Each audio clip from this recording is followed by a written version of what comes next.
Record. Get started. Great. Welcome everyone This meeting is to being recorded. the Lean Learning Seminar. And it's a great pleasure to introduce Michael Rothgang from Universität Bonn. And he'll be speaking about differential geometry in mathlib, present and future. Welcome. Yeah, thank you for the introduction and thank you for inviting me. It's always a pleasure to talk about formalization, but it's a particular pleasure to talk to a group of people who know and care about differential geometry. So I'm really happy to be here. Thanks a lot for facilitating this. Yeah, technical note, I don't see you. So if you have questions, just interrupt me. We have enough time. That is totally fine. Yeah, so let's go. Today I'll talk about, well, what does it mean to actually formalize manifolds? And then, so what do we need to do mathematically to formalize manifolds? Because there is some care into choosing the right definitions. And then I'll talk about differential geometry in mathlib. What do we have now? What do we not have yet? Where can you help? And also, how can the future be better? How can we make it more pleasant to formalize?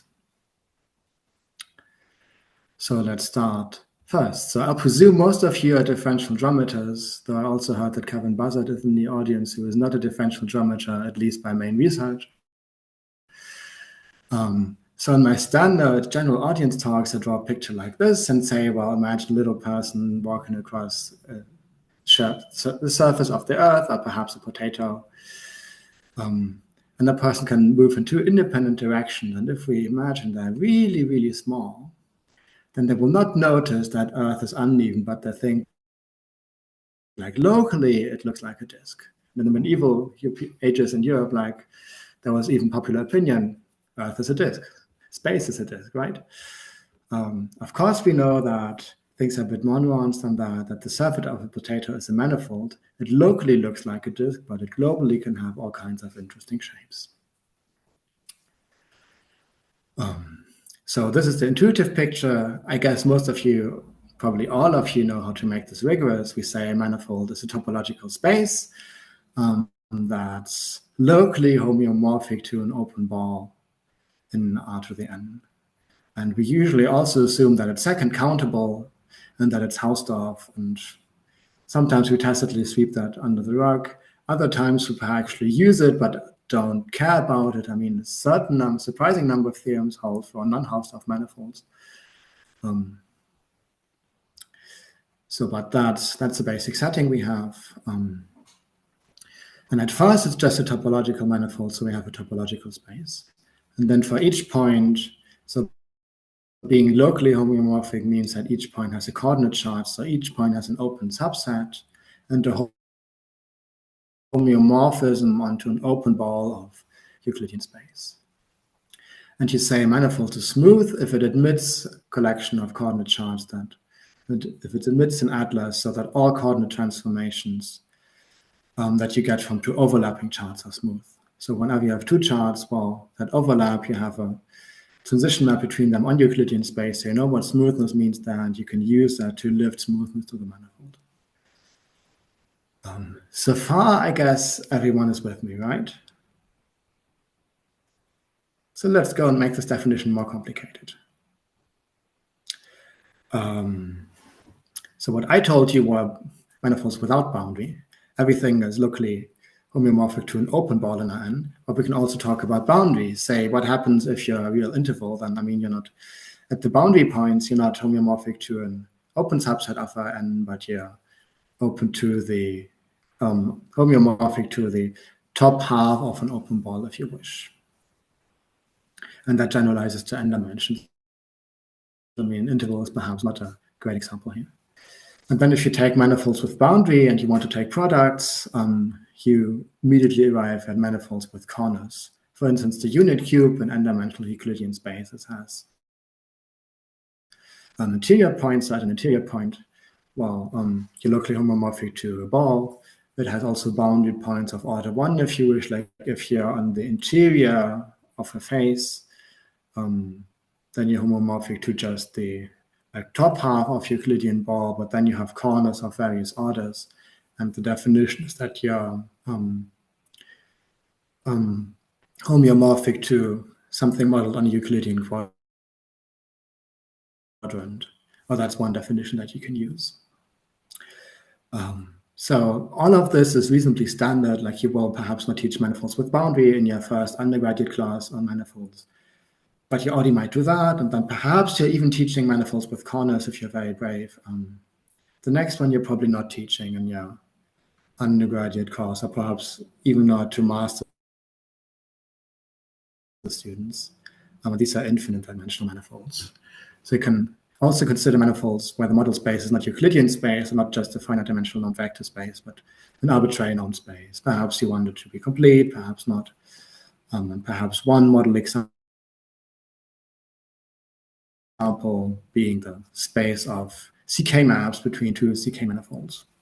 And finally, nobody actually required that we talk about manifolds who are homeomorphic to some set of R to the n. Like you just as well talk about complex manifolds where you have something where your local model is C to the n, but you could also do p-adic manifolds. Yeah, perhaps you have not heard about p-adic manifolds in itself that much, and my understanding is that the theory of those is actually not that interesting, but what is definitely interesting are p-adic Lie groups, and you need a manifold structure for those. So you want to study those also. And all of these are valid generalizations of the definition you have in your standard textbooks.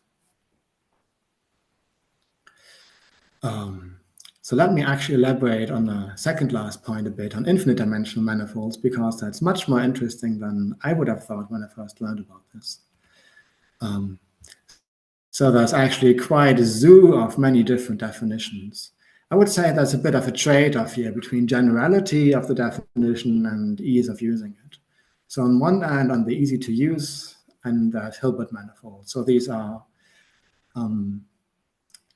the cheating way would be say they're like the manifolds you know, but the model space is a Hilbert space.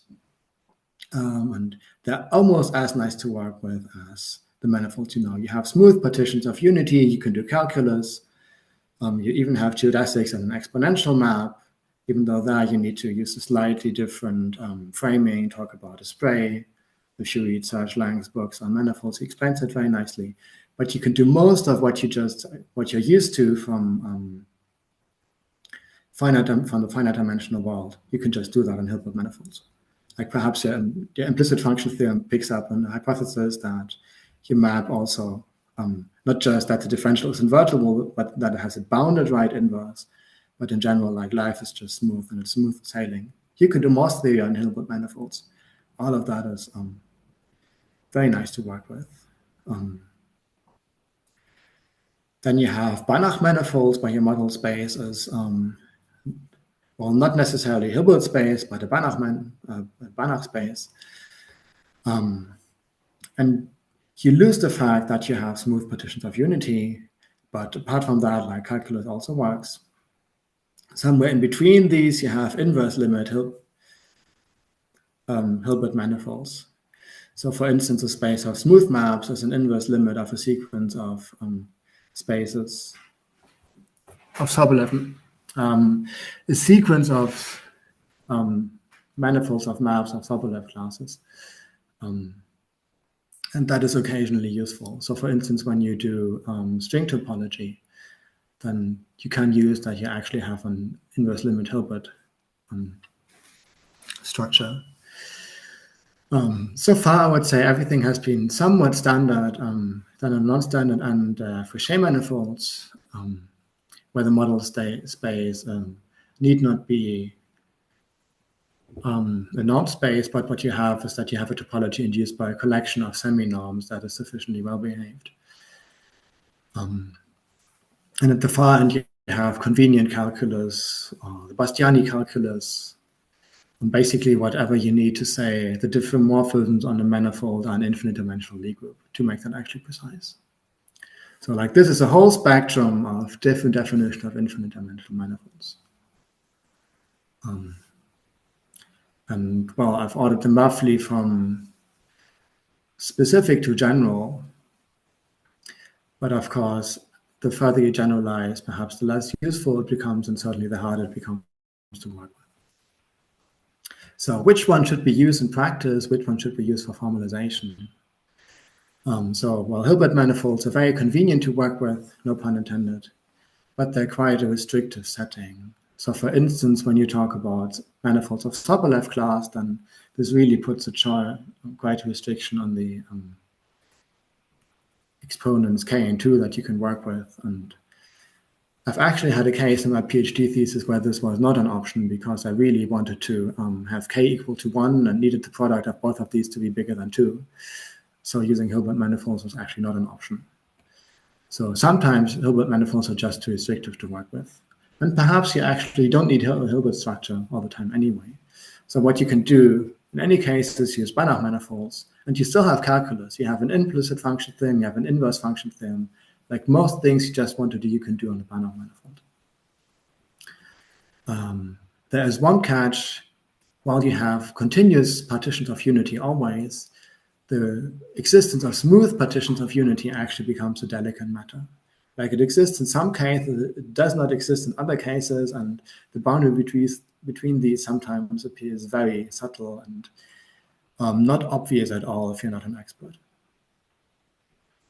That's actually something that surprised me quite a bit when I learned about this for the first time, that you don't have smooth partitions of unity. Yeah. So if you work with Fouché manifolds, it gets even worse. So you lose the implicit and the inverse function theorem because you don't have completeness anymore. Like if you call, how do you prove your implicit function theorem? You do some iteration procedure in a Banach space and then use the Banach fixed point theorem. That argument just doesn't work as is anymore. Like you have some Nash-Moser kind of theorems, but those are much more complicated to work with. And then finally, for convenient calculus, I would say, like some aspects of these are definitely very non-intuitive. So in convenient setting, there are smooth maps which are not continuous. That certainly goes against my intuition. And in any case, whatever you want to say about them, they're not mainstream mathematics at all. So if we want to formalize a definition that's suitable for doing mainstream mathematics, we should probably not pick it at first. Or in any case, we should have something that specializes to a setting we know. So which one should mathlib pick? Well, Hilbert manifolds are probably too restrictive. Banach manifolds sound nice. Like convenient calculus is probably too exotic. So stuck with the question of Banach or Fouché manifolds. And then you might wonder how much, like what do you actually use in practice? How much do you need them? And in my experience working with Banach manifolds, usually just works. Like perhaps you don't have completeness of your manifold, but it's fairly doable to achieve completeness. And on the other hand, Fouché manifolds, like there's a bit of what you would say a meme, using like the new terminology. It's a bit of a meme that people put like this space is a Fouché manifold in their paper to sound smart. But they actually don't use that as a Fouché manifold. And it's an actually interesting question that every author who puts that understands what that means, what a Fouché manifold is, which of the theorems they might expect to work do hold and do not hold for Fouché manifolds and where proofs break. I mean, I'm certainly not an expert on any of this, but I would become very nervous if somebody just writes, we do everything with this Fouché manifold, so things just work. Like, did the author really check all the details? So at least on paper mathematics, I would say like my strong preference is for Banach manifolds, and that's good enough in practice.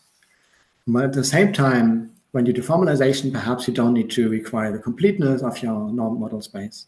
And that's what mathlib does. So it requires manifolds modeled on a norm space, but it doesn't require completeness to boot, but just for the applications that need it. Let me stop here and ask, do you have any questions so far? Oh, sorry, Michael. I have a short questions. I mean, for different geometry, it totally makes sense to use Banach manifolds to support most of the differential topology side things. But like, for Riemannian geometry, for example, is this has been considered similarly? Like, should we consider infinite dimensions, or is there a way out of it?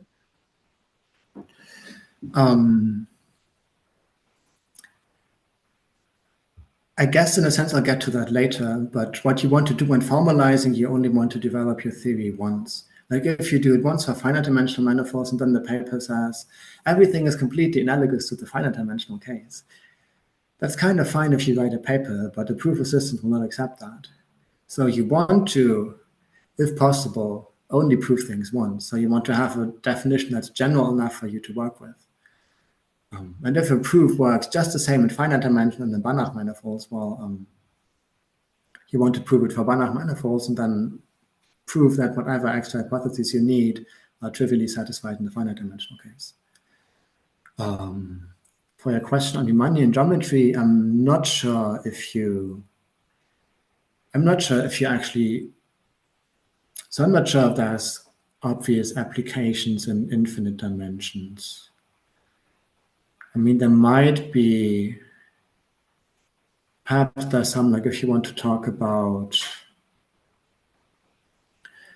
like geodesic flows on some kind of loop space, for instance, like perhaps, so I could imagine this like becoming relevant in some case, but let's say the work I've seen and done on Riemannian geometry so far just assumes finite dimensionality. And if we find an application where we need the infinite dimensional setting, and we have a motivation to actually just adopt a different formalism, then we switch to that. Sure, thanks. I think you stopped share I think Python as well. Yeah. Yeah, I think that was my computer complaining that I wasn't clicking things enough. So I decided to hibernate, but it's back. Can you see it again? Yes. Great. Okay, so let's perhaps go a bit further. So we've seen there's different kinds of manifolds, and mathlib wants to formalize these ones. Okay, how do we do that? And perhaps like, why do we care about them? So the first one is, well, we want to have one definition to rule them all. So if we can prove things once in generality and then specialize it to the different settings, we want to have that's obviously preferable to doing the same thing twice and copy pasting. Or well, not copy pasting because they actually have to adapt all the proofs. And then if you change one lemma here, you will also have to make sure to change the other copy. I mean, that is not a recipe for general happiness, and more like a recipe for lots of busy work and self-inflicted work. So if possible, we want to prove things in as much generality as we reasonably can. So, I mean, for manifolds with boundary, okay, perhaps you don't care about them. Like I also don't care about them often, but sometimes I do. Say if I'm doing differential topology, that's this beautiful book by John Milner, Differential Topology, Topology from the Differential Point of View. That's how it's called. And he uses the classification of one manifold that a connected one manifold, that a closed one manifold has an that a compact one manifold has an even number of boundary points to deduce quite non-trivial facts from that. So for that, you obviously want a classification of manifolds with boundary. Then if you do Bordism theory, which is, let's say, classic, but even is studied in recent days in like a very advanced and abstract version, that speaks about when is a manifold the boundary of another manifold. So you need to talk about manifolds with boundary for that to even start making sense. And then there's modern or perhaps advanced version of that. Say if you do symplectic geometry and then you talk about symplectic filling, that's kind of the symplectic version of the Bordism problem, or symplectic co-Bordisms. So then you even want to have the boundary to also be endowed with extra structure. But there's also more geometric reason, like if you care about Ricci flow because you care about Thurston's geometrization contraction. I mean, I would certainly love that for that to be formalized, even if that takes a few years. Then you need to be able to state the classification of three manifolds. So one of the pieces you certainly want is connected sums. So to define that, perhaps you want to do a handle attachment in surgery, and then you also need to talk about manifolds with boundaries. So even if your work doesn't need it, some interesting mathematics definitely does. So we want to have a theory in MATLAB that supports these in the future. So for manifolds with corners, I would say those naturally fall out if you start considering manifolds with boundary that you want to take products. Like if you have a definition, a manifold has boundary but no corners, then somehow if you want to define products, you need to make sure that one of your factors doesn't have boundary, and you have these extra conditions that are somehow occurring all the time and that you need to discharge when they're not really what you want to think about. Like especially if you have a definition of manifold of just manifolds with corners that allows products easily, then that's much more convenient to work with. And also the thing is, it's not that much harder to just support arbitrary corners, so we can't just do so. And for infinite dimensional manifolds, I think the big example I know is to study manifolds of maps. So if you want to do smoothness of geodesics, I think you can do that by also some kind of Picard-Lindelöf kind of iteration procedure in some infinite dimensional Banach manifold of maps. If you're a symplectic geometer and you want to prove the Arnold conjecture, well, that one has been proven. If you want to understand how it has been proven, the way it does is consider some technical object, holomorphic curves, and then defines the moduli space of that, like all family of all curves with given properties, and then prove that one as a manifold of certain dimension, and then allows you to define invariants and prove the Arnold conjecture. But for this to work, under the hood, what you're doing is you're really implying the implicit function theorem on a large Banach manifold of maps, and then exhibit your moduli space as a zero set of a certain map. So like if we believe that symplectic geometry is worth formalizing, then we want to support them, and so we also need infinite dimensional manifolds. So all of that is not just an academic exercise, but really to support mathematics in its entire breadth. So how do you formalize a manifold with boundary? So we saw before, if we just have a manifold without boundary, we really have two data. Like we have a manifold and we have a topological space in which we locally model it. For manifolds with boundary, we actually need some extra data. And there's, I guess, like three core data that we have. So first one is the manifold itself. Then we want a topological space which is the local model. So for instance, if the manifold is the closed unit disk, then the model is the upper half plane. So that's a topological model. But then if you want to do calculus, we don't want to work with the upper half plane. We want to work on a norm space because we know how to do things there. So we also take as data a norm space and then an inclusion from our topological model into the norm space. So in the case we talk about, that's just a canonical inclusion, but in principle, that's another datum that you can, well, need to explicitly choose. You can't just snap your fingers and conjure that out of thin air. So these are in a sense like the model spaces, and then of course we have the charts which tell us at each point how to map this to the topological model space, and then more. Thanks to a model with corners, we can also map it into a norm model space, and we know how to talk about smoothness. And then we have, well, of course, if I'm saying smoothness, we also want to have a compatibility condition that the transition maps between two charts, have certain regularity. So the way we formalize this regularity in MATLAB is by introducing an abstraction of a structure groupoid that is basically a collection of maps. I mean, technically speaking, it's a predicate on maps on your local model. That says, like, if you satisfy that predicate, you're part of that structure groupoid. So you can ask for each transition map, like, does it lie in the structure groupoid? And the compatibility condition says we have a collection of charts so that the transition maps lie in the structure groupoid. And that's the second formalization choice that I would like to point out. And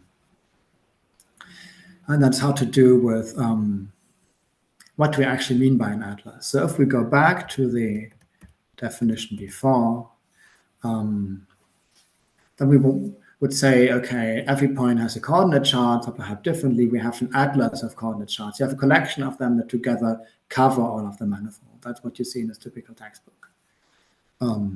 But for formalization, it's actually not so nice. I mean, or not the most pleasant, because what happens if you have a point given and you want to say choose a chart covering this, then you need to find a way to always choose a chart, and perhaps you want to make sure you always choose the same chart, or at least if you don't, then you need to again talk about transition maps.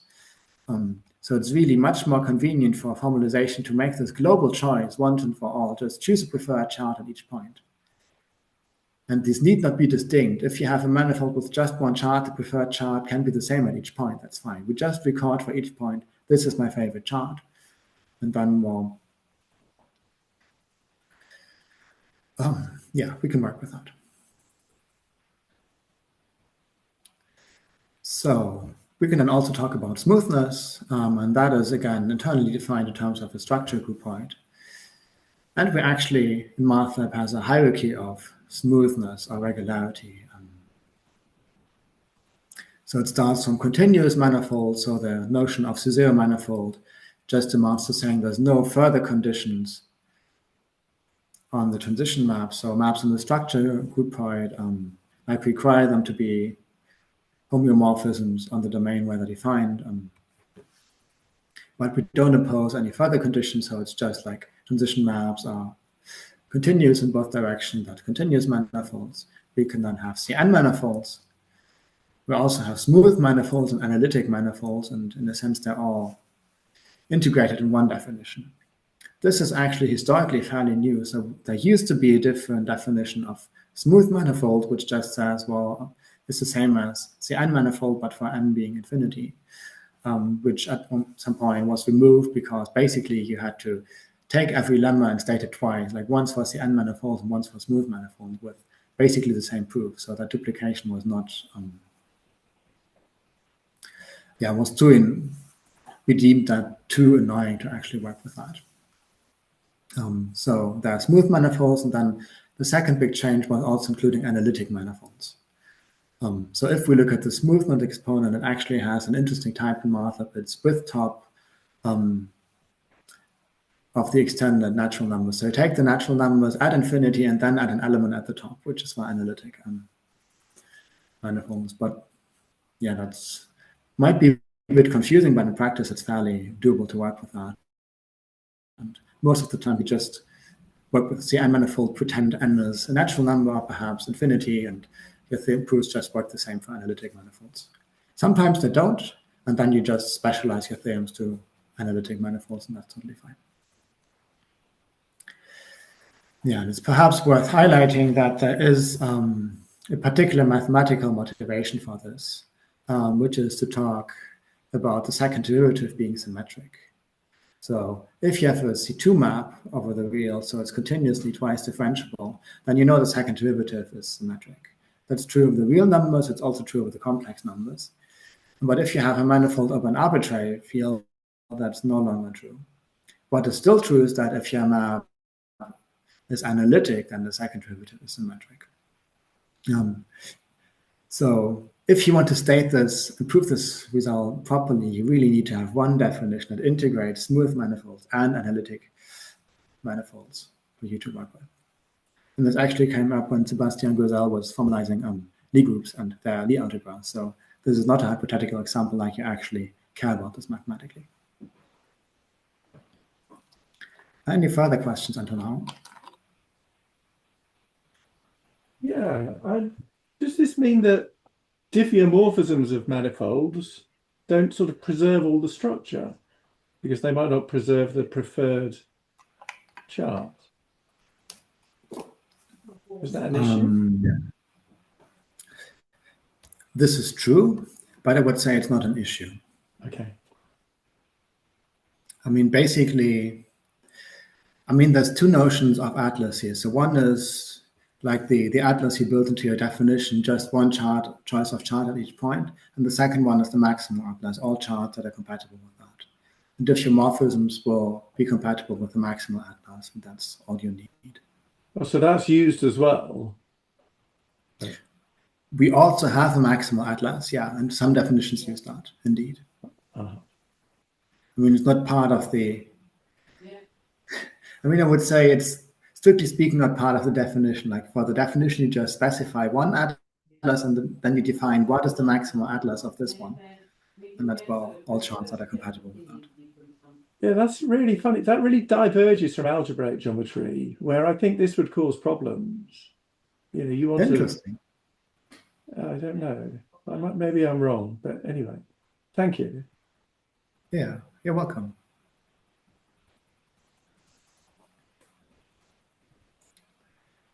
So we have smoothness of manifolds. So let's now make manifolds with corners rigorous. How do we define them? What's the right definition? And again, that's a story of mathematics, even though it might look different superficially.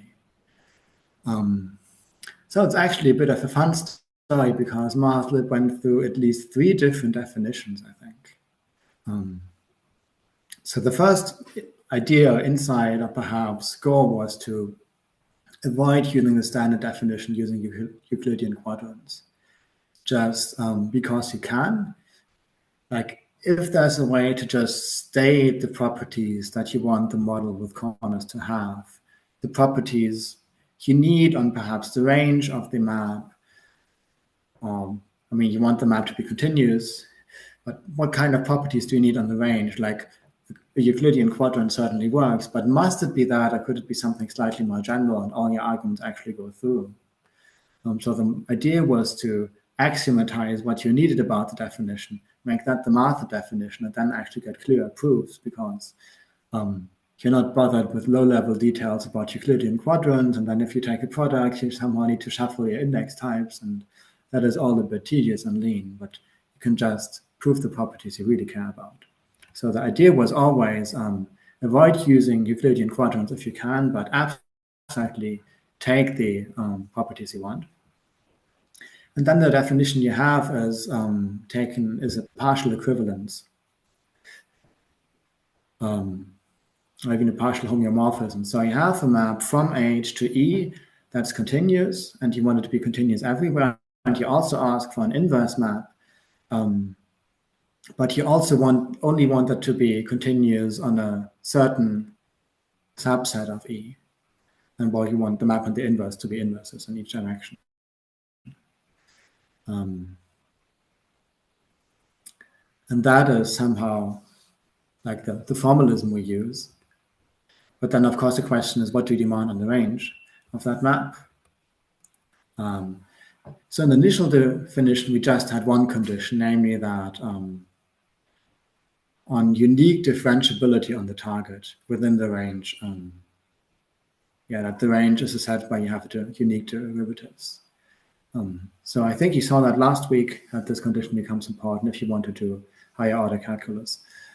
And indeed, that's most of what you want. Like if it's an open set, you have unique derivatives. If you're Euclidean quadrant, you have unique derivatives. So all of your calculus goes through and you're happy and you think, I just generalized all of mathematics and that's all you ever need. Until you discover, actually, I need something slightly more. So when we want to do symmetry of second derivatives, you also found a second condition that the target, you want your target to be dense. I think so that the closure. Oh yeah. So can you see this? Yes. Okay. So this is the current. Let's take a look through the lean code. So the current definition is this, but let's look at the history first. So the condition we had before was this one here, target subset closure interior.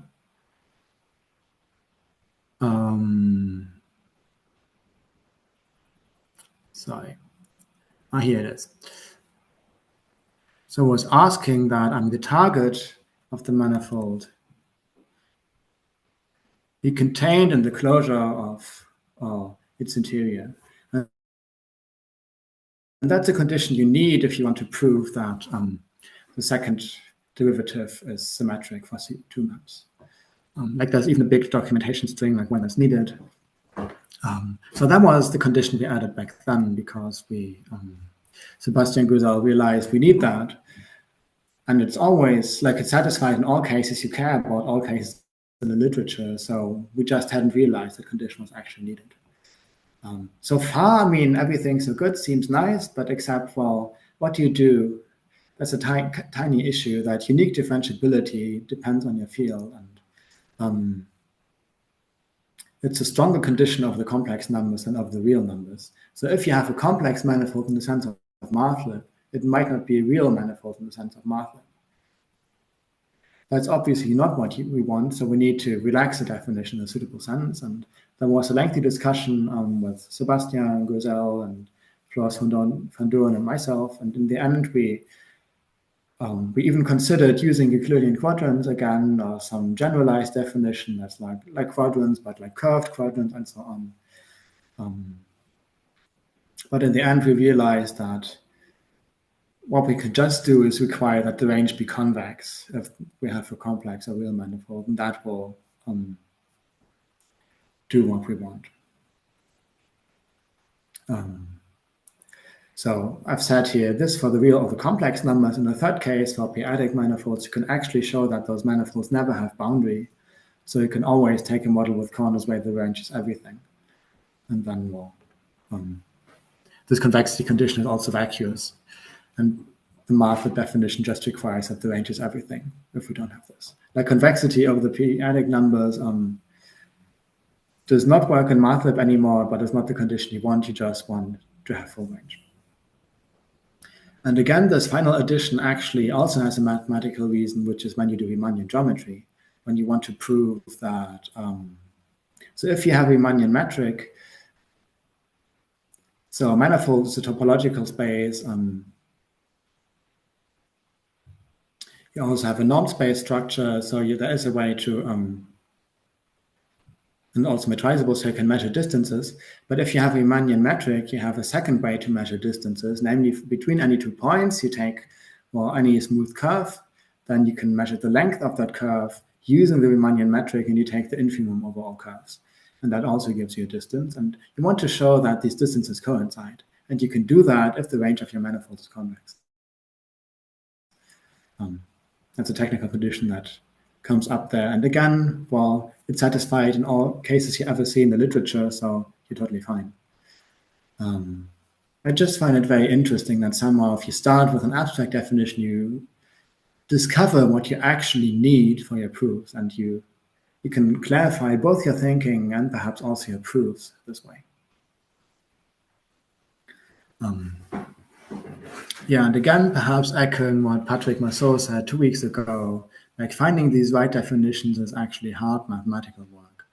Like I don't see the definition mathlib has, as far as I'm concerned, is actually not in the literature at all. So most, let me perhaps go back slightly. So you have, of course, textbooks that do manifolds, also manifolds with boundary, even manifolds with corners. You have textbooks doing Banach manifolds, search lengths, differential geometry, like does that very well. And you see that most of your proofs go through, but even Lang does not consider Banach manifolds with boundary and corners. There is one textbook that does that by Rock and Dominguez, but they don't do arbitrary fields, they're just a real Banach manifold. So I'm not aware of any place in the literature where you could actually learn about the mathlib definition of manifolds where you just want any field. And then even if you actually look, the definition in Rock and Dominguez uses Euclidean quadrants, so it's in a sense also less abstract than mathlib definition. So we're really treading new ground here. We're doing new mathematics, and as far as I know, like all auto-formalization models that are trained in existing textbooks can't just snap their fingers, realize that's the right definition, come up with that for you. So that's really work you need to do as a mathematician. That involves understanding, okay, which conditions do I want on my definition to make sense? And there was even one, and you also need like sufficiently broad expertise to know about what happens in adjacent fields, so you can see like if your definition makes sense. So there was, for instance, one last question that we were all scratching our head on. So what's the correct definition for complex manifolds with boundary? If you want the boundary to be a complex manifold, the current definition in mathlib, I think, is also not right yet. What we ended up doing was deciding that none of us was enough of a complex geometer to vouch for the really, really correct definition and say, like, if it actually needs to be adjusted, we can adjust it in the future. And for, say, standard examples, like you have a convex hypersurface, the boundary of that is a real manifold. That is not an issue. So that part is totally fine. Just if you have a complex manifold with boundary, which is again a complex manifold, like you might, like mathlib may or may not have your back yet.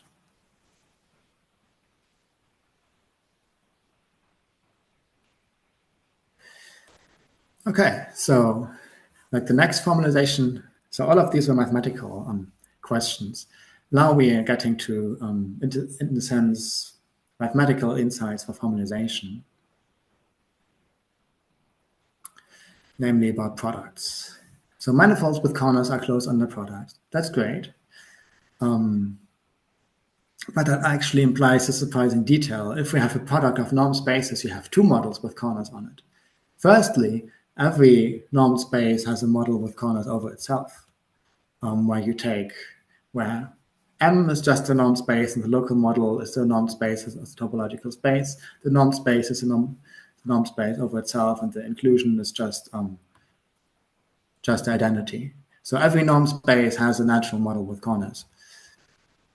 That's one model with corners you have. And the other one is saying, well, a norm space is a manifold, and as such has a model with corners, and then we take the product model with corners, just as a general construction from product of manifolds. And these models are equal in the sense of mathematics. You can prove they're equal, but they're not so by definition. So in lean speak, you would say they're propositionally equal, but not definitionally equal. And that actually is a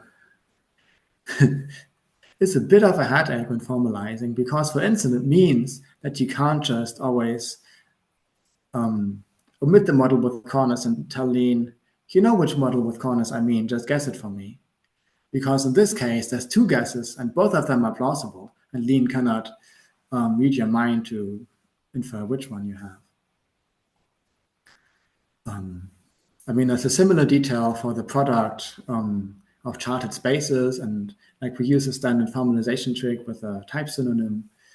So you can work with this, but there is additional formalization cost from the fact that you have two ways of defining the same thing that are, well, not equal by definition.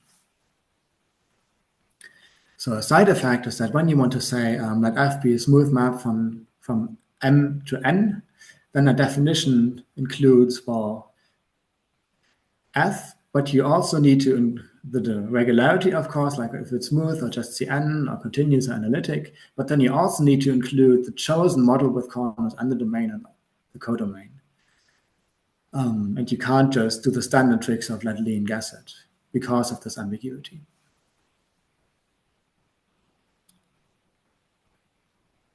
Yeah, perhaps let me speak about a final detail here. So we've talked about manifolds with boundary and with corners. So obviously not every manifold has corners, and you want to be able to speak about, this is just a manifold without any boundary, just give me that, and well, we're able to do that also. So the easiest way is saying that a model with corners is boundaryless. So that is just a way of saying my model with corners has range, which is the entire space. So there's no boundary involved because there can't be boundary involved. Like this one is convenient and easy to check. Like if you're working on a norm space, okay, you know the standard model is boundaryless, so there's nothing for you to check.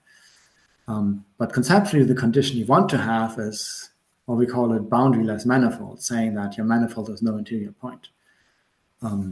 So given a model with corners, we say, well, a given point is an interior point if in its preferred chart. If you map it, so we take a point in this, take a point in the manifold, then we map it under its preferred chart, we end up in the model topological space, and then map it under the model with corners. And if we end up at a point which is in the interior of the range of that model with corners, we say this point is an interior point, and otherwise it must be on the frontier of the range, and we say it's a boundary point. So we really have a definition of interior point and perhaps boundary point of some kind. And boundaryless manifold says that every point is an interior point. That's a typo here on the slide, sorry. So this is the definition you want to prove mathematically, but the model with corners being boundaryless is a convenient sufficient condition to check. Yeah, so this is for manifolds with no boundary. You might also ask, okay, what is for manifolds with smooth boundary? Yeah, so this coming later is actually a bit of a lie, but I can explain the idea in words. So what you do is you basically, what you could do is say, okay, if the manifold is a smooth boundary, then the boundary itself is a manifold. So what you can, for instance, say is you have a smooth manifold and that embeds smoothly into your big manifold with image to boundary. And then that's one way of endowing the boundary also with a submanifold structure. Okay, so that's the general aspects I would say about formalization. Do you have any questions about the math definitions before I move on to the mathlib part?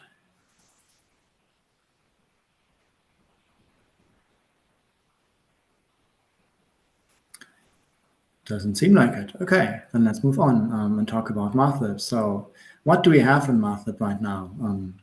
So well, we have a fairly general theory of smooth manifolds, as I said. We know about smooth maps, about differentiability, continuous differentiability, and all kinds of regularity. We have the Fouché derivative of smooth map between manifolds. We have a chain rule, for instance.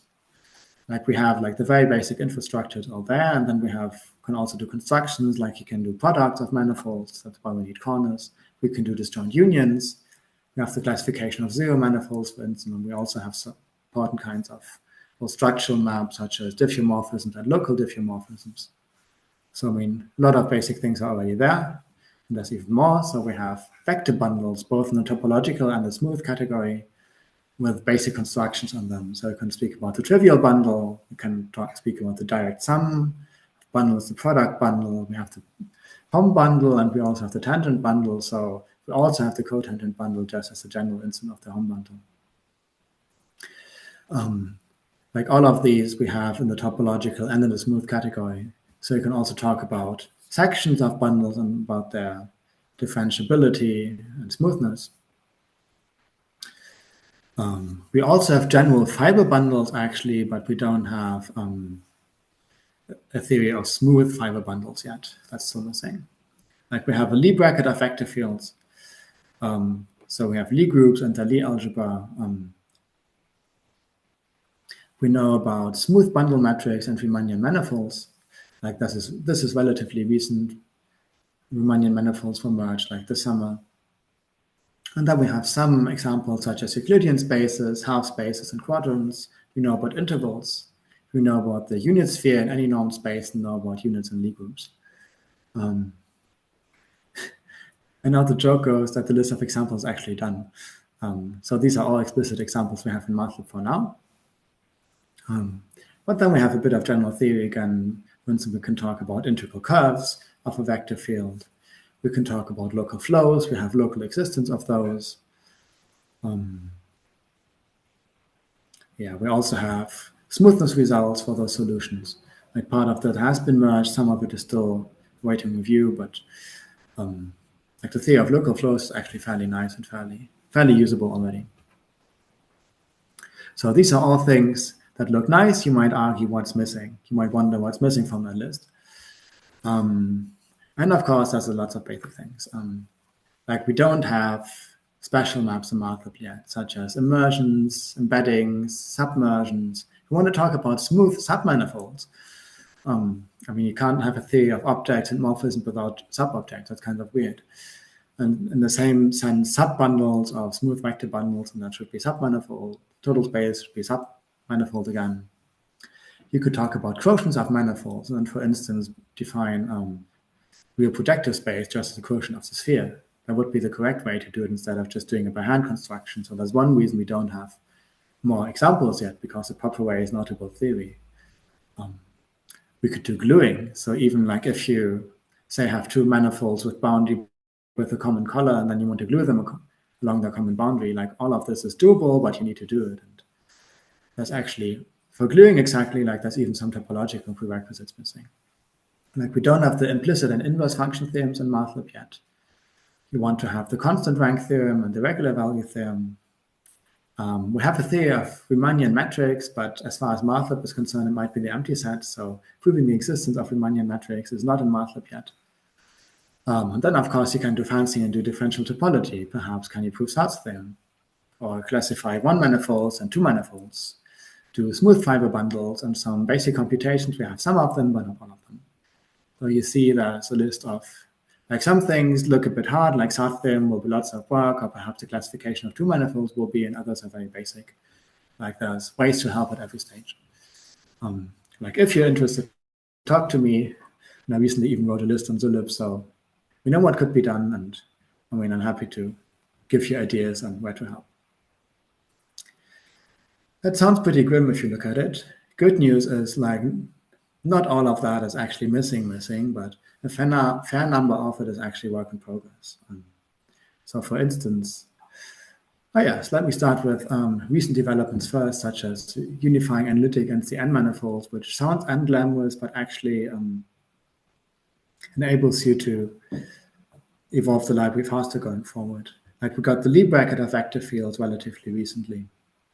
And then we have lots of work, like both of these by Sebastian Grizel. Then we have lots of work by Winston Yin on local flows of vector fields. So Winston's Lipschitz in the initial conditions, or solutions of Cn vector fields of Cn in time, the existence of local flows and manifolds, or the existence of global flows and manifolds. All of this has been formalized, and now it's just a matter of cleaning it up until it's ready for the library. And we also have Riemannian manifolds. As I mentioned, those are a relatively recent addition. Yeah, I mean, Riemannian manifolds itself would be an interesting story. I mean, the formalization is also a bit tricky, because if you don't do it properly, then you suddenly get two topologies on your space, and Lean could be confused which one you're choosing. So I need to make sure you're doing this properly, but all of this can be solved, and I would say is a subject of would be a good subject of a different talk. So these are recent things that got merged, but there's a bit more. Let me talk perhaps, do a bit of self-promotion here and talk about Riemannian geometry. So that's what I spent 1.5 months in the summer on, working with Patrick Masson on Riemannian geometry. Like we had lots of fun actually reviewing this work on Riemannian manifolds, and then adding some on our own. So for instance, talk about local frames in a vector bundle, orthonormal frames, and the Gorm-Schmidt algorithm on sectional vector bundles. We define covariant derivatives, again on a general vector bundle. And that story is actually interesting because also mathematics formalization teaches you to do definitions in the right generality. So when you construct a covariant derivative, often what you do is, well, saying we can, perhaps you say like locally using local trivializations, it's clear what it should be and it's unique, and then you somehow glue all of these together. So the way to formalize that is to say like a given function is a covariant derivative on a set, and then you can somehow glue those together. So all of this is actually done locally first, and then you can make that global. We have a general criterion, like when a quantity is tensorial, and also a classification of connections on the trivial bundle that shows us, okay, all of this is actually usable you didn't just write down a definition that you can't work with, but you can work with that. It's fairly painless, so that works. We have total of connections, and well, we're working on the Levi-Civita connection right now, so we know we have the definition. We've shown it's unique, and we have most of the existence already. So, for instance, we've shown the existence. Candidate is a connection, and torsion freeness is mostly done. Compatibility with the metric, well, that's a bit of work, but also should be fairly doable. So there is active work on this. Yeah, and then we have also the relation. So there's two kinds of connections. So the way we've defined it is to define a covariant derivative, but you could also talk about Ehresmann connection and give you a horizontal subbundle in a way that varies smoothly between each point. And we have this story done locally, and now somehow the missing piece is to make it global. And once you have that, it's easy to define a pullback connection, and then you can talk about geodesics and the exponential map. So all of this is not far away in terms of formalization. Like, it's mostly waiting on Patrick and me finding enough time that's unobstructed by teaching, admin, writing papers or applications to sit down and do it. And then, of course, the fun is to actually get it reviewed and merge into mathlib. Yeah. I have to say, like, this story has improved drastically in recent times. Like, there used to be this saying that somehow the review process in mathlib is a bit glacial, but this is different now. So with the mathlib initiative, there are actually people pay to review things, and I can already feel a substantial speed up myself. I mean, it's ultimately a function of the consequence of the fact that if you have a product that's influential enough, like, maintaining that only on volunteer power is not going to scale. Like, not if your volunteers are academics who have teaching, supervision, and admin all at the same time, and then they just do lean in their free time. So what you need is to set up structural conditions to make that feasible and pay people in the right way. And that is being done now, and I think that should make also the review process much faster. I mean, it already does, but like, it will make it even faster, and also like make the backlog much smaller. So yeah, this is perhaps a bit of recent advertisement on Riemannian geometry, but that's not all. Like, we have a lot of interesting things that are actually in progress. So first one might be smooth immersions. So the definition of smooth immersion is actually actively under review right now. I was even talking to Sebastian Guzel if we could get it merged before this talk. That has not happened, but I would be willing to, let's say, invite everyone here for dinner, including flying you over, if it didn't, like, I would be surprised if it didn't get merged this week. So smooth immersions, like, are almost there. And then, well, of course, comes showing all the properties of them that you want, such as products being the smooth immersions are, well, also the right definition of smooth immersions. There's two of them that are equivalent if you have a complete space, so you want to show that. If you have a Banach manifold, so you want to show the equivalence, then you want to do the same, transfer all these results to smooth embeddings. And once you have that, you can actually define submanifolds. Yeah, all of that is basically done, or mostly done, on a branch of mine, and it's mostly waiting just on getting reviewed and merged into mathlib.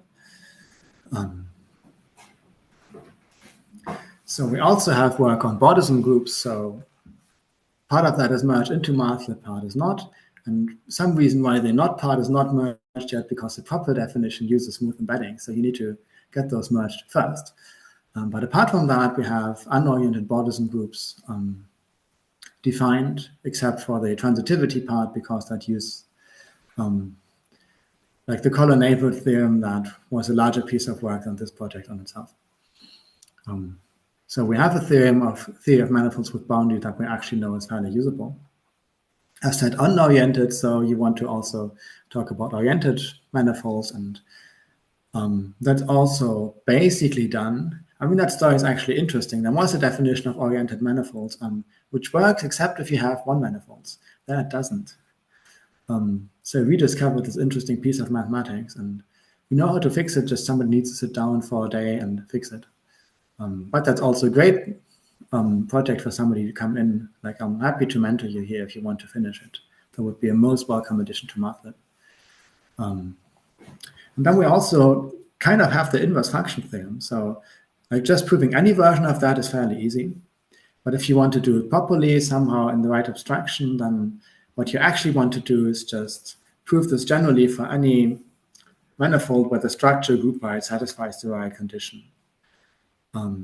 So I know the right condition, and when I have a pull request that's basically done and just needs like somebody to sit down for a day and connect the last dots. So help with that is also most welcome, and that will also be used for the last pieces of connecting smooth immersions and the two definitions you have there. Like this work on the more sought theorem and the most general version you can imagine so the most general finite dimensional version you can imagine by Moreira.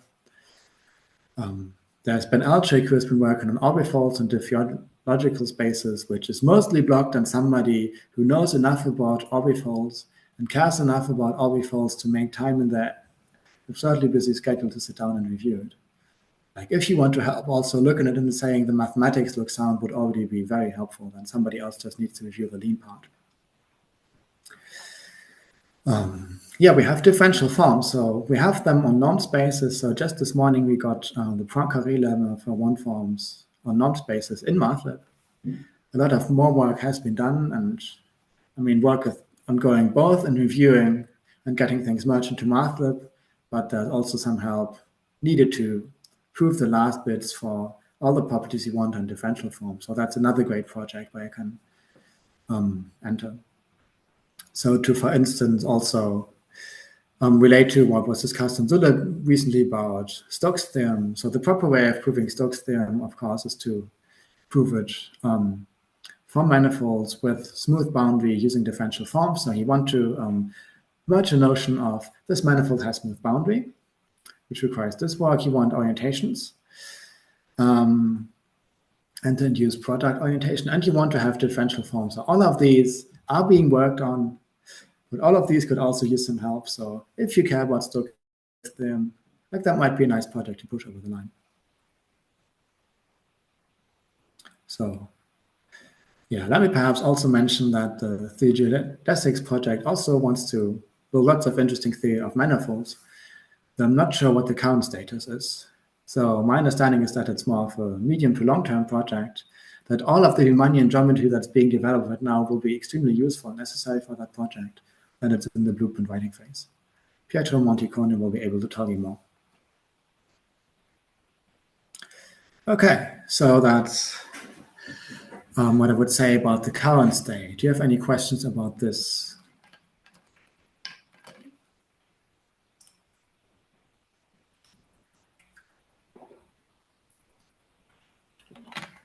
No, then let's go on and talk about why is differential geometry challenging right now.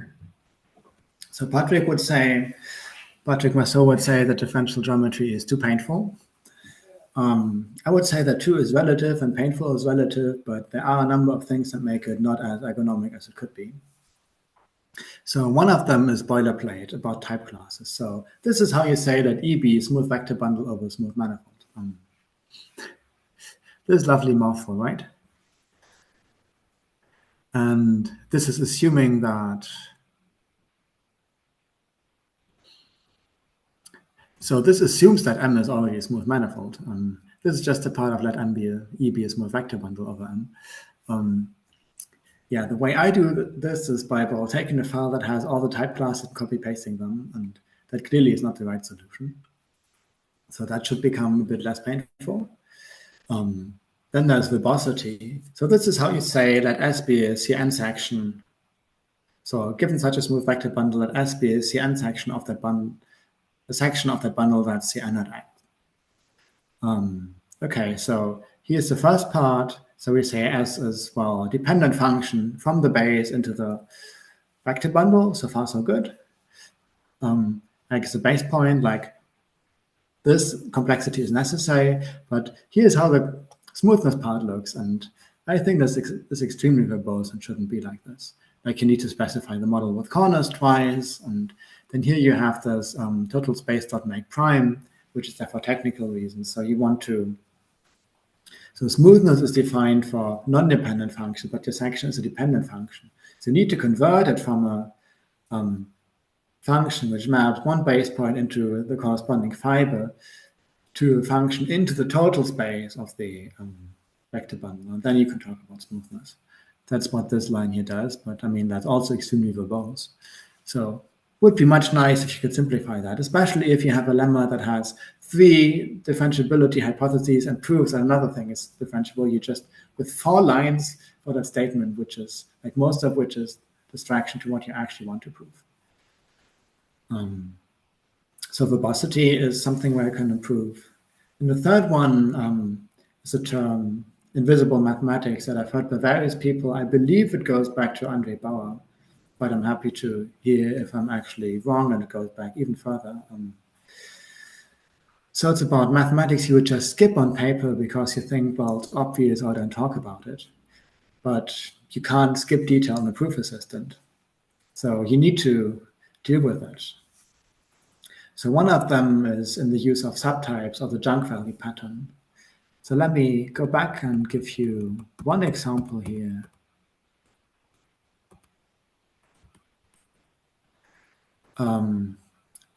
Namely the charts of a manifold. So what you do on paper is saying, okay, well, a chart maps an open set from my manifold to an open set of my model space. And you could do that, but then the domain of the map is actually subtype, and subtypes are fairly painful to work with. For instance, if you want to want to apply it to any point, you need to not just to plug in the point, but also prove that you're in the open set that you're working with, even if you just specified it on the line above. So that is kind of painful and annoying. So what we do in mathlib is we mostly use the junk value pattern. So we define a chart on all of the manifold to all of the local model space. And then we say, like, on this set, it's well behaved, and otherwise it just does anything. But that means, like, applying a chart to a point makes sense, and you don't have to tell lean at this point, oh, it lies in my manifold. You only need to supply this data when you actually want to prove something. So the junk value pattern is already much more pleasant.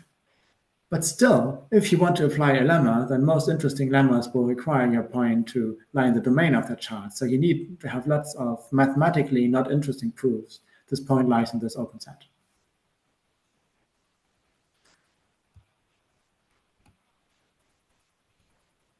So these are some challenges, but it gets worse.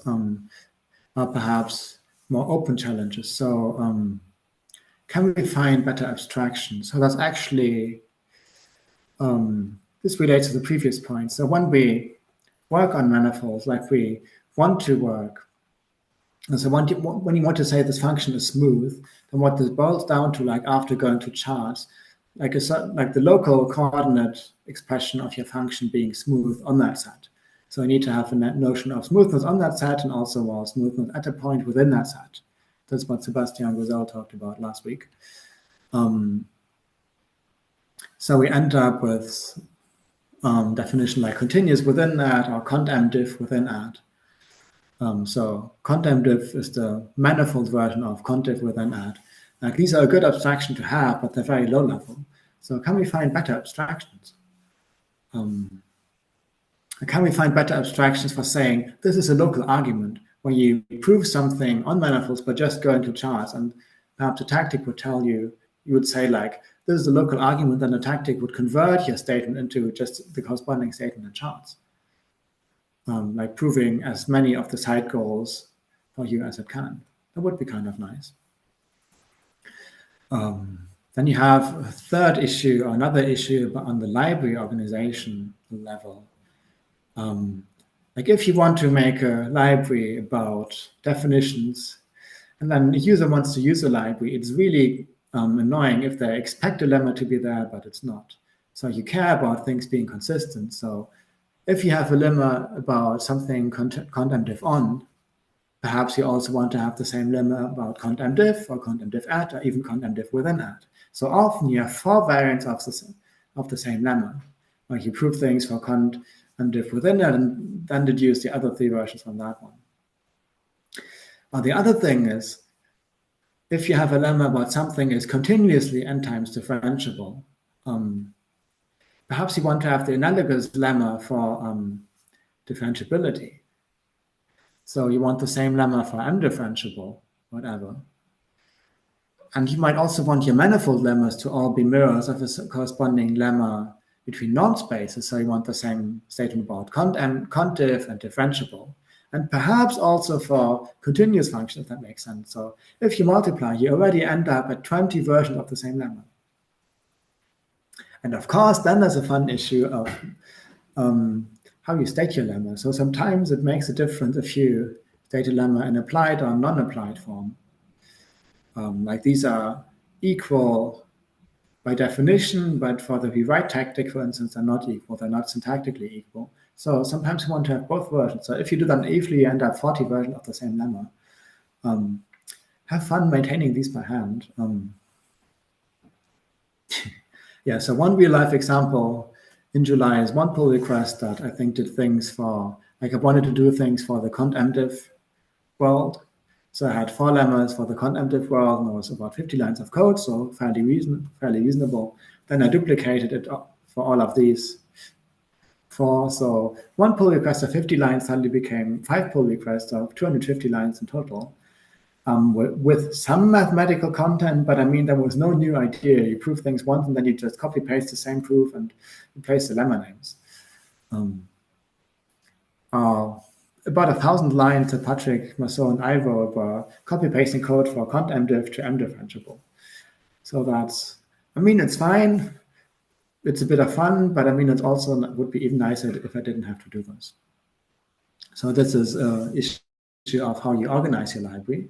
And perhaps the last one is for computation. So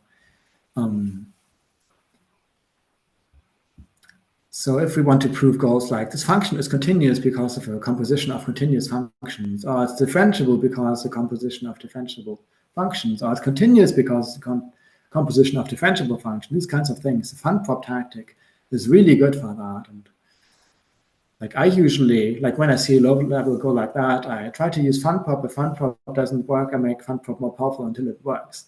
So it has completely changed how I approach these low level proofs. But this doesn't work for manifolds yet. There's no support for fun prop. And the reason is, again, because of the model with corners. So if you want to prove a composition of two smooth maps is smooth, then, well, you know the goal statement, but the intermediate continuity statements, you have an intermediate domain, and you need a way for the fun prop tactic to guess what's the model with corners on this intermediate thing. And we saw earlier there's no algorithm that always does that. And this is why we don't have support for fun prop for manifolds yet, which means you have to prove things like the product of the identity with a constant map is differentiable. Sure, I can do that by hand, but it would be much nicer if I wouldn't have to. So these are challenges. What can we do about them? Well, luckily we can do things about them. Otherwise, I wouldn't just be complaining. I would not make an interesting talk. Okay, with a bit of apologies for the full slide, but so let's go back. Type classes. We kind of have a solution for that, which is kind of waiting there in the woods, but I mean, that's a bit of an issue getting it out. So the idea is to, or the technical keyword to search for is class above, to have a way of telling Lean, this type class really means you should have a combination of all 3 of these, and the only way to construct a type class if you have all 3 of these. I mean, in theory, that should both allow you to just write only 1 type class instead of 3, which makes these 4-line monstrosities into perhaps 1 line, which is okay. I mean, there is some content here. So the class above would be a way to tell Lean that, but so there is an open contribution to the Lean prover itself that adds this, but using it in mathlib so far is not ergonomic to do yet. And well, my personal working hypothesis is that it's because of a different bug in the Lean prover that is exacerbated by the change. So you really need both bug fixes, first a fix for the bug or the enhancement to make sure the bug doesn't go away, and then this new mechanism, and then we would have it. But I mean, this has been discussed several times.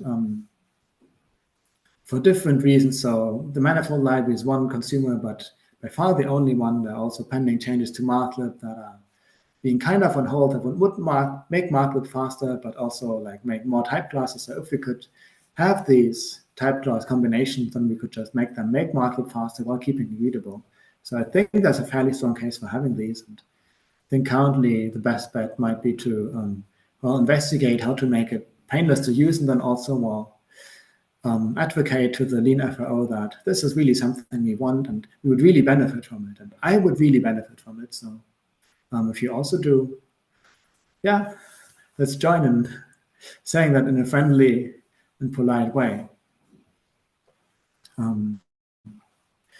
So this is about type classes. We also saw verbosity here. And there's a way to make that shorter by writing a custom elaborator.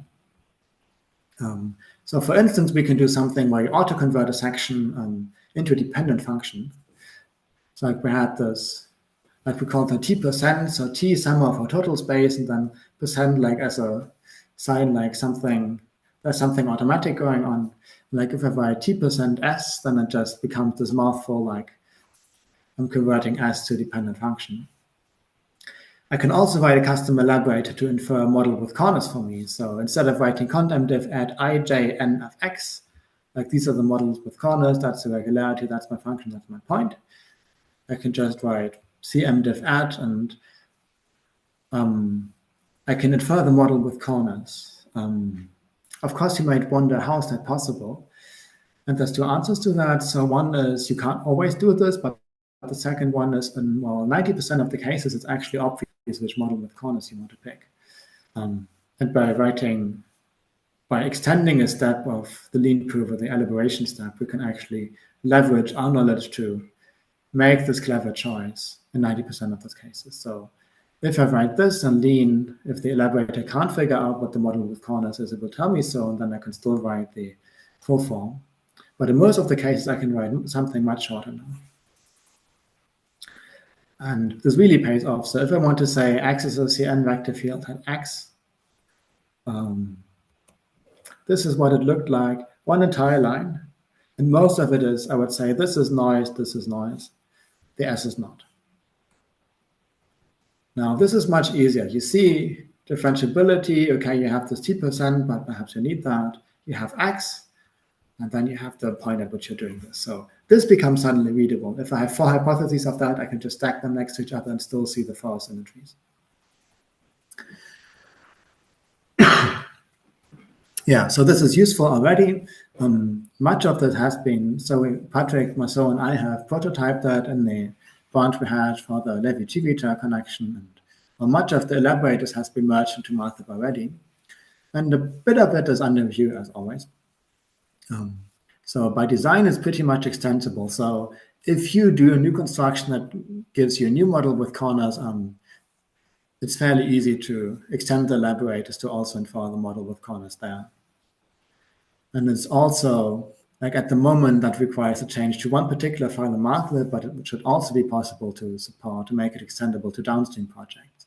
Say if the sphere eversion project, also wants to write this, but there, for instance, they defined a new model with corners on a new type, namely the one-jet bundle. So it would be nice if sphere eversion could just like extend this elaborator to say, on the one-jet bundle, I always take this model with corners, and then they could also use the elaborators there. I mean, they can already use it for the cases that are supported in mathlib, but not yet for code that's not in mathlib yet. Yeah, I mean, all of this is opt-in, so if you find this too confusing, you can write the longer form.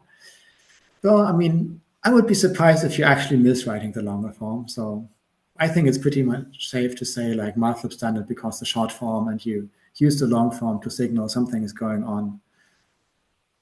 Yeah, and all of this, I mean, under the hood is very fast to run. So it mostly uses the local context, mostly doesn't use type class inference unification or definitional equality checking. So it's fast enough to always run.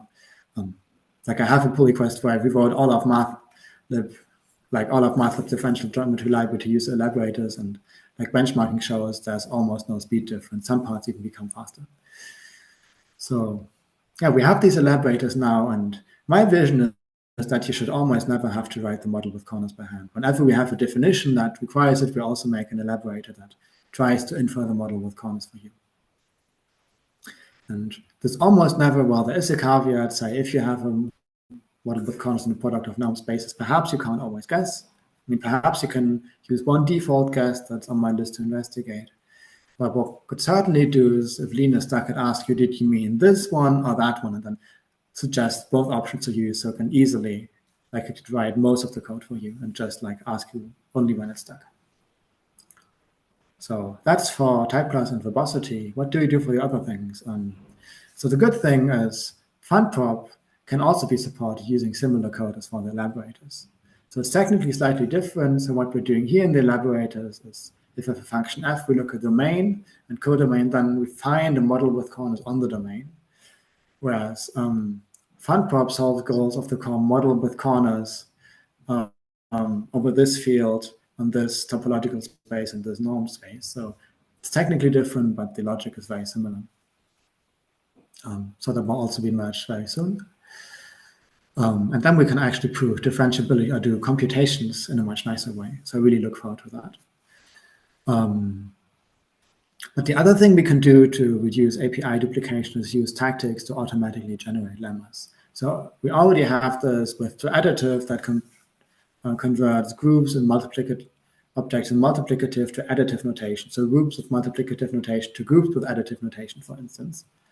We could have a similar attribute that takes us result about continuously Cn functions and hypotheses and goals and spits out the analogous statement about differentiability. And every hypothesis, you basically just replace the cont mdiff by the mdifferentiable, and all you need to do is like choose a new definition name and forget the smoothness parameter. That's very straightforward. You also know how to translate lemma names mechanically, so like Lean can even name the new lemmas the right way. So the implementation should be fairly analogous to the additive tactic. So that's an idea that would cut API duplication half already. So here from 20 versions, well, to perhaps 16, or perhaps you do that for contiv and differentiable, and then you're down to 12 or perhaps 8 versions, so that's much better already. And then the other one is for the applied and the non-applied version. I mean, they're equal for the purposes of Lean, so what you just need to do is generate a new statement, and then you can use a previous theorem as a proof. So that's also straightforward, and there's actually an open pull request for doing that. So if I have a bit of time later this week, I might review it and just suggest that it be incorporated into mathlib.